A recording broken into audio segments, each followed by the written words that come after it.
Hello everyone, my name is Kitty, and I'm here today to show you how to make this cotehardie. With pumpkin spice season upon us, I wanted to make something that encapsulates my love of pumpkins and autumn and all the beautiful colors and tastes and smells. So I made this pumpkin spice cotehardie. I will show you not only how to make this gown, this medieval gown, but also two headdresses. I wouldn't say they're 100% accurate. I definitely updated the patterns and designs, merely for the fantasy and the fun of it. But hopefully it's easy for you to follow along and you can make something fun for yourself to wear. So let's get started. I'm not going to go into too much detail for drafting your pattern since there are plenty of great resources out there. I recommend the Medieval Tailor's Assistant, and I believe there's a PDF online. If you are interested in more detailed instructions, please let me know in the comments.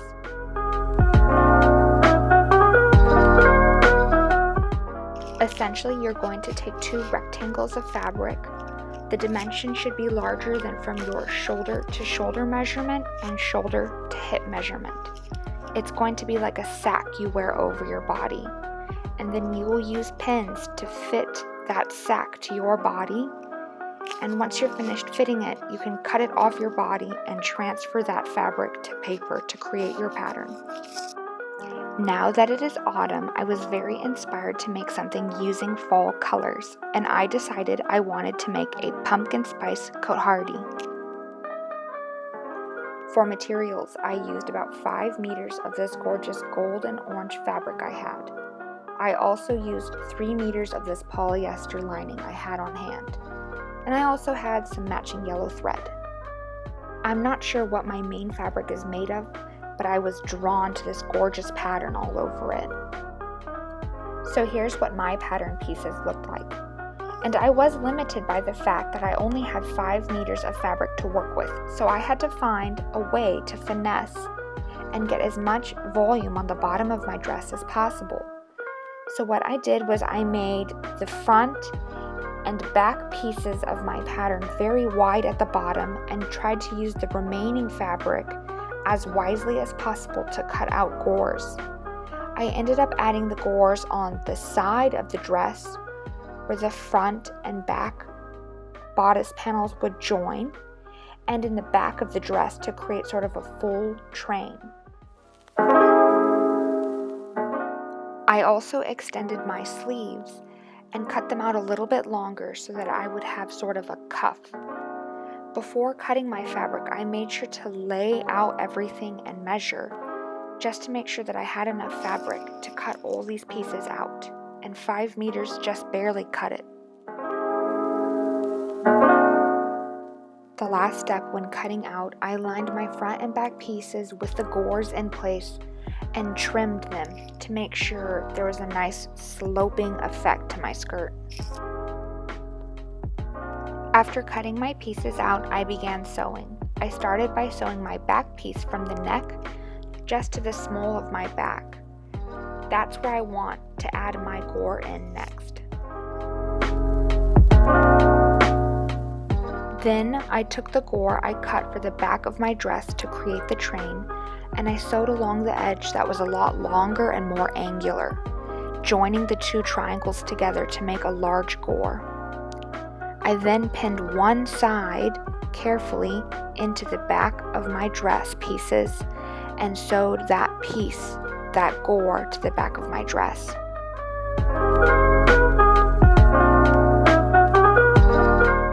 After sewing one side of the gore to the back of my dress, I pinned and sewed the other side.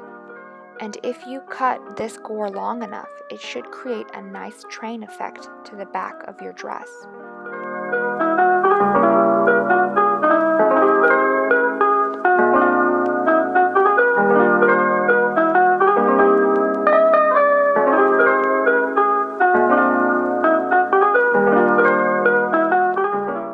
Next, we're going to attach the front of the dress to the back, starting with the side seams.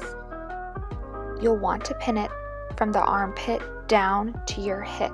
That is where you will be inserting your gore next. After you've pinned these two pieces together, you can go ahead and sew the seams.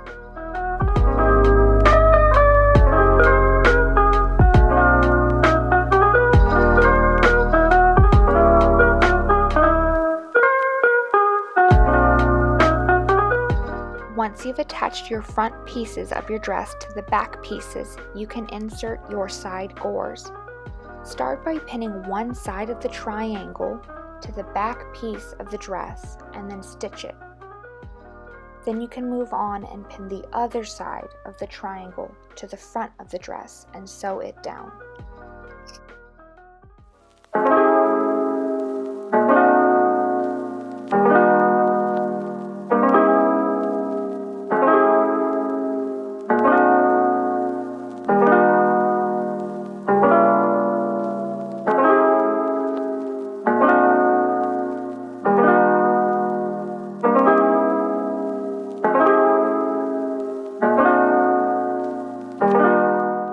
These inserted gores will help add a lot more volume to the bottom of your skirt. Since I've only added gores to the sides and back of my dress, I will have a lot more volume in the sides and back.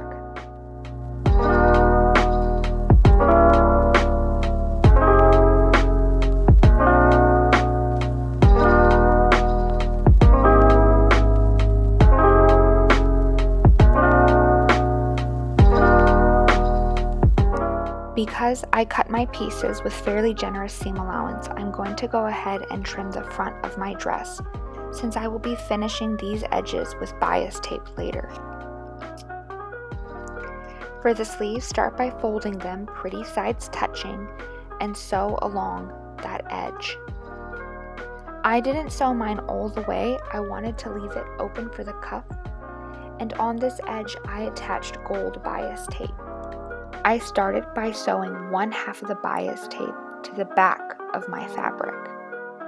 I then folded it over and very carefully along the edge, top stitched the bias tape on the right side of my fabric.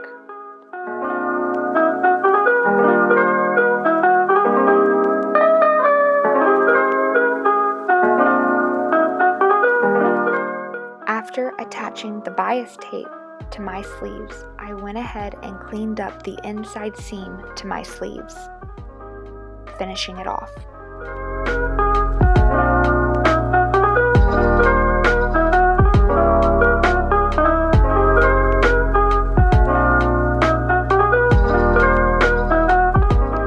Due to the unique pattern of the sleeves we cut, the seam on your sleeve will not match up perfectly with the side seam of your dress and will in fact be a little bit in the back of your dress.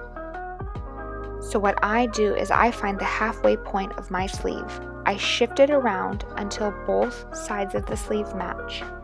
Usually the seam of the sleeve will be off by about an inch or two, and then I put a pin where that middle point of the sleeve would be, the highest point on the top of the sleeve. I then matched that top point of the sleeve where we placed a pin with my shoulder seam on my dress and then carefully pin around. As you can see, the seam on your sleeve will not perfectly match with the side seam of your dress and will be on the back of your dress just a little bit. Work very carefully and pin these together, pretty sides touching, making sure that your seam is on the inside of the dress. Once finished, you can sew these pieces together.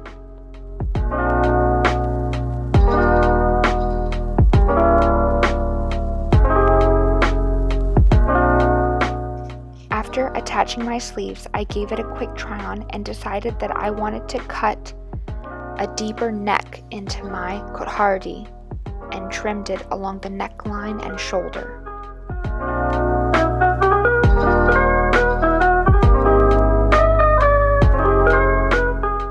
Next, it was time to finish the edges of the neckline and the front of my dress with the golden bias tape.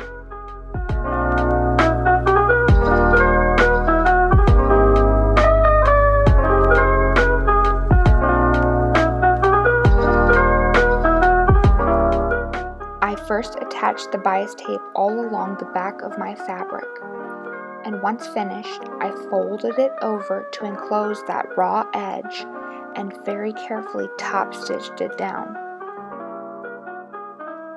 When doing this, be sure to go very slowly around any curves.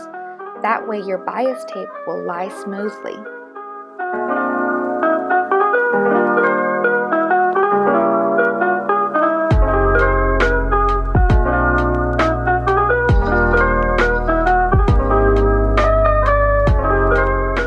I decided I wanted to finish the bottom hem of my dress with the gold bias tape as well. So after trimming the bottom to make sure it was a smooth, rounded curve, I added the gold bias tape as well to the bottom hem of my dress. In total for this project, I used about 12 meters of gold bias tape.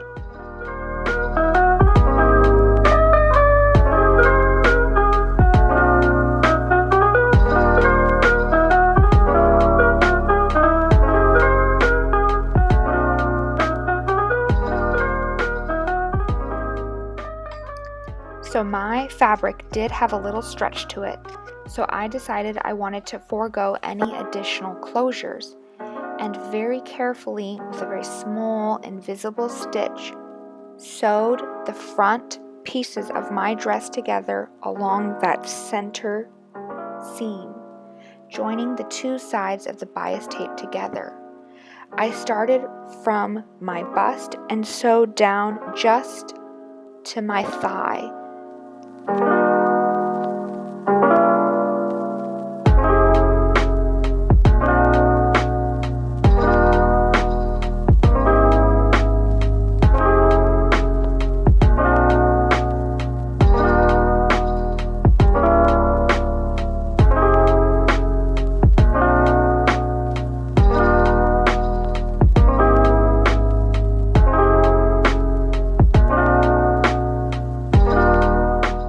Next, I cut out pieces for my smock that I will wear underneath my Pumpkin Spice Cotehardie.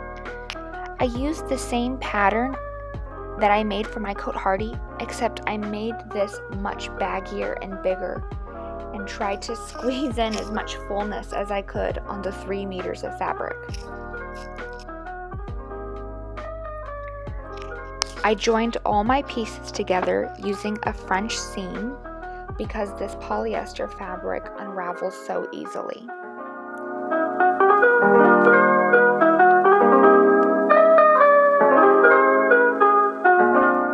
I first joined the front and back pieces at the side seam, and then attached the front and center bodice pieces together. Next, I added the sleeves. These are just short sleeves since that's all my fabric would allow.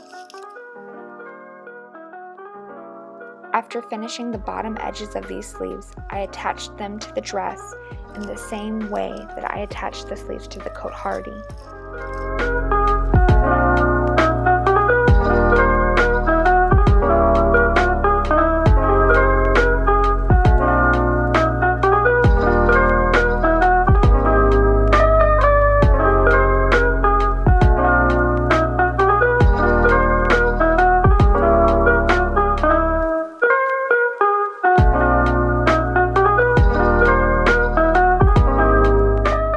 Next, I trimmed my neckline much deeper. That way it would just peek out from underneath my Cotehardie.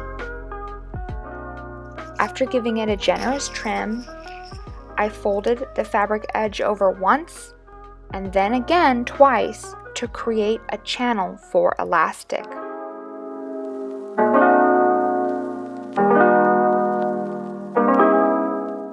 And lastly, I'm going to add a rolled hem to the bottom of my shift.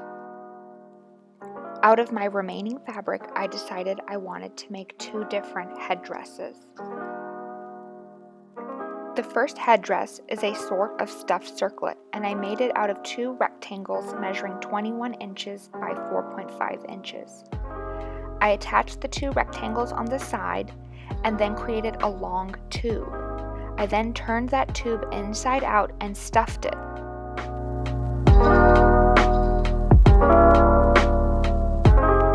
After After stuffing the tube, I folded the edges of my fabric inwards and attached the two sides together to create a big, large loop.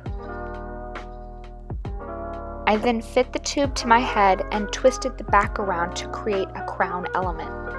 You can, of course, make your stuffed circlet much smaller, and it doesn't have to have the loop in the back like mine does. And I found this table runner at the dollar store, so I just wrapped it around my circlet and used it to create some detail and a veil.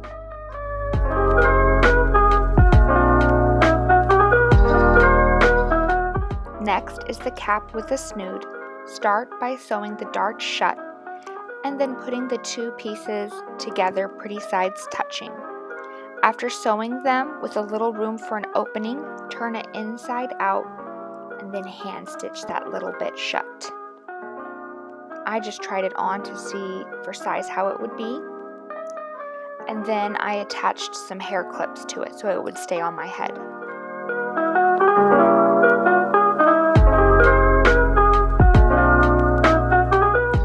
After attaching the hair clips, I added some faux pearls for a little detail. Next, I cut about 9 pieces of ribbon a little bit longer than the length of my cap and pinned it to some bubble wrap. I cut some more pieces of ribbon to lie on top of that, and I glued them together to create a sort of hair net.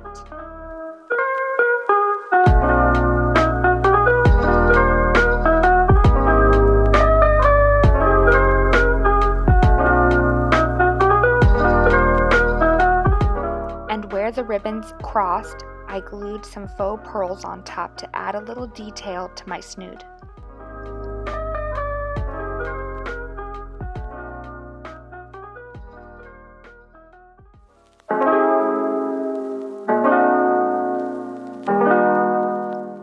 And because I was distrusting of the glue, I went ahead and hand stitched them as well for reinforcement.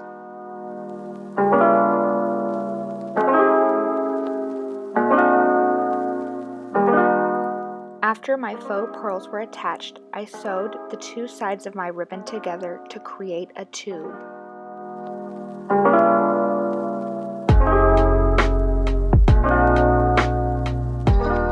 And once you've created your little tube for the hairnet, you can find the center of it and match it with the center of your cap and sew it onto it. You will then want to evenly attach the ribbons to the cap, hand stitching it very carefully so that your stitches don't show up on the top of your cap.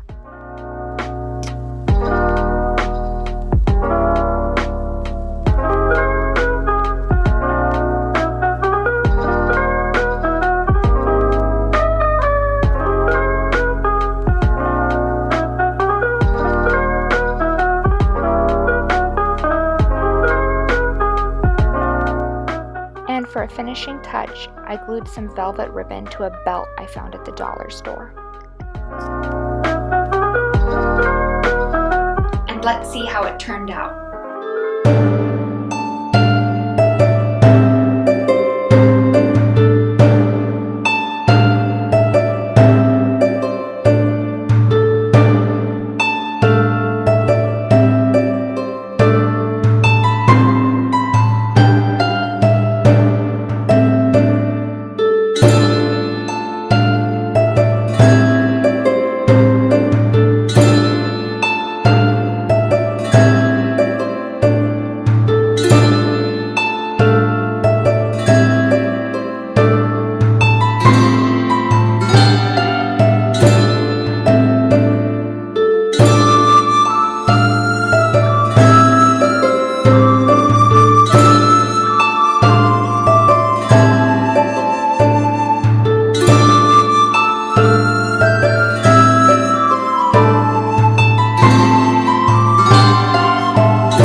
so much everyone for watching. If you like this video, please like and subscribe to see more DIY videos.